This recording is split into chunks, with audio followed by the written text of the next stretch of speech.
একটি ত্রিভুজের বাহুগুলির দৈর্ঘ্য 3 সেমি, 4 সেমি এবং 5 সেমি। ত্রিভুজের বাহুগুলোর মধ্যবিন্দু যোগ করে যে ত্রিভুজ উৎপন্ন হয় তার ক্ষেত্রফল কত? দেখো, তোমরা যদি একটা ত্রিভুজ অঙ্কন করো, একটা 3, 4 এবং 5 সেমি, তো এরকম তোমরা দেখতে পাবে 3 সেমি, 4 সেমি, 5 সেমি। এর মধ্যবিন্দু মানে এই মধ্যবিন্দু, এটার মধ্যবিন্দু এটা, এটার মধ্যবিন্দু এটা, এইগুলো যদি তুমি যোগ করে দাও তাহলে একটা নতুন ত্রিভুজ তৈরি হবে। আর মনে রেখো, এটা 4 ভাগের 1 ভাগ হয়।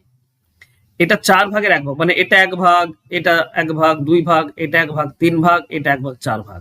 4 ভাগের মধ্যে 1 ভাগ। এবার দেখো, এই পুরো ত্রিভুজটার ক্ষেত্রফল কত হবে?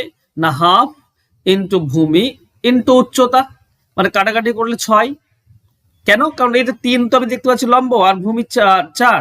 ক্ষেত্রফল হবে হাফ ভূমি ইন্টু উচ্চতা, মানে 6। আর তাহলে ভেতরের যে নতুন ত্রিভুজটা উৎপন্ন হয়েছে তার ক্ষেত্রফল হবে 4 ভাগের 1 ভাগ, মানে 6 কে 4 দিয়ে ভাগ করে দাও, তার মানে 1.5। এটা হবে নতুন ত্রিভুজের ক্ষেত্রফল। অ্যান্সার হবে অপশন বি। আশা করছি বুঝতে পেরেছো। যদি ভালো লাগে তো অবশ্যই লাইক, কমেন্ট, শেয়ার করে দিও। ধন্যবাদ।